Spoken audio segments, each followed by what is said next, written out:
मज़े की बात ये है कि अब मैं उसको छेड़ता हूँ, दोस्त है अपना, बहुत अच्छा दोस्त है।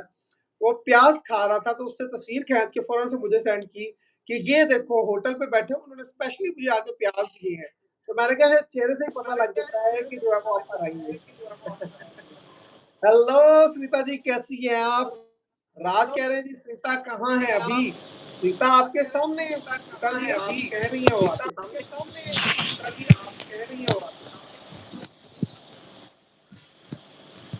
नमस्कार, जय हिंद, जय भारत, सलाम सबको। कैसे हैं आप लोग? कल हम लोग मिल नहीं पाए और आज हम लोग आप लोगों के सामने दोनों बहन भाई हाजिर हो गए। जी। आपकी लाइव रोज़ देखता हूँ, अच्छी होती है, मज़ा आता है। अब्दुल वहीद यही तो मज़ा है, यही तो लोग हमें देखते हैं, एंटरटेन होते हैं और फिर वो आते हैं और एन्जॉय करते हैं। जी श्रीता जी।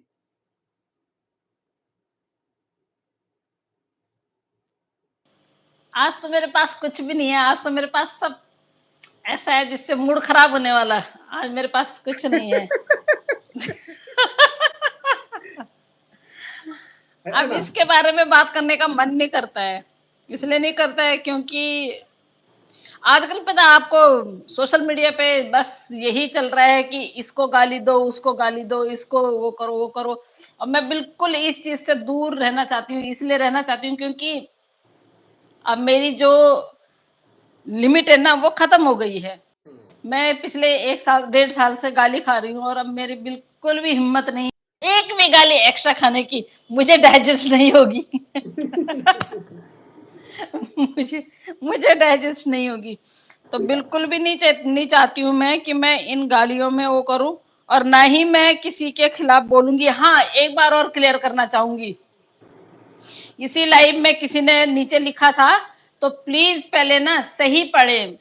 पहले या फिर पूछे कि सरिता, सरिता मैं ही नहीं हूँ। उन्होंने सरिता कठेत नहीं बोला था, डॉक्टर अंबिका ने। उन्होंने बोला था सरिता, और वो शॉर्ट ब्लॉगर के लिए बोला था। मैंने है। कभी गाली नहीं उनकी। और अच्छा हुआ उन्होंने मुझे कॉल कर दिया, उन्होंने जाके सीधा लाइव नहीं चलाई। मैंने उनको वही बोला, मैंने कहा अच्छा हुआ अंबिका जी आपने।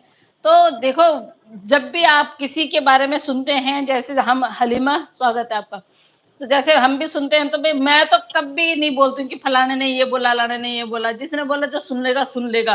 और जब जो बोलता है ना, जिसके लिए जो बोला जाता है वो तभी बोलता है। देखो, एक्शन का रिएक्शन तभी आता है, जब एक्शन जो होता है ना, रिएक्शन तभी आता है। तो मैंने आज तक अंबिका जी के लिए कभी कुछ नहीं बोला, उन्होंने मुझे कुछ नहीं बोला तो मैंने कुछ नहीं बोला। हमने समझाया जरूर है उनको। मैंने बोला है कि हाँ अंबिका जी देखो, आपका रास्ता उधर है, मेरा उधर है। हमें नहीं, वो उनका अपना पॉइंट ऑफ व्यू है कि वो सीमा हैदर को सपोर्ट करते हैं और हमारा वो है कि हमने उसको खदेड़ना है। तो उन्होंने मेरे को कॉल किया कि सरिता जी मैंने तो आपको कुछ बोला ही नहीं है, आपने फैजल भाई की लाइव में ऐसे बोला, वो बोला। मैंने कहा हाँ जी मैंने बोला, और सच में मैंने यही बोला उनको। मैंने कहा हाँ जी अंबिका जी मैंने बोला। मैंने कहा क्योंकि नीचे से कमेंट आया था इस तरह। मैंने कहा हमारी वो हंसी मजाक की होती है, ऐसा कुछ नहीं, ऐसे उसमें कुछ नहीं होता है।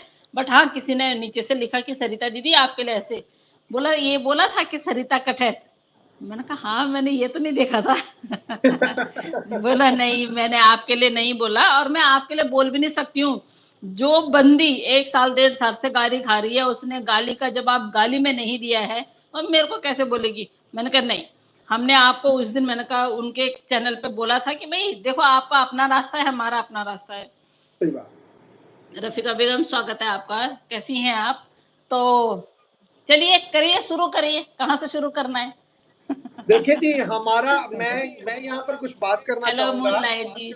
मैं और श्रीता जी, हमारा मकसद हमेशा ये रहा है कि टारगेट हो सीमा, ठीक है ना?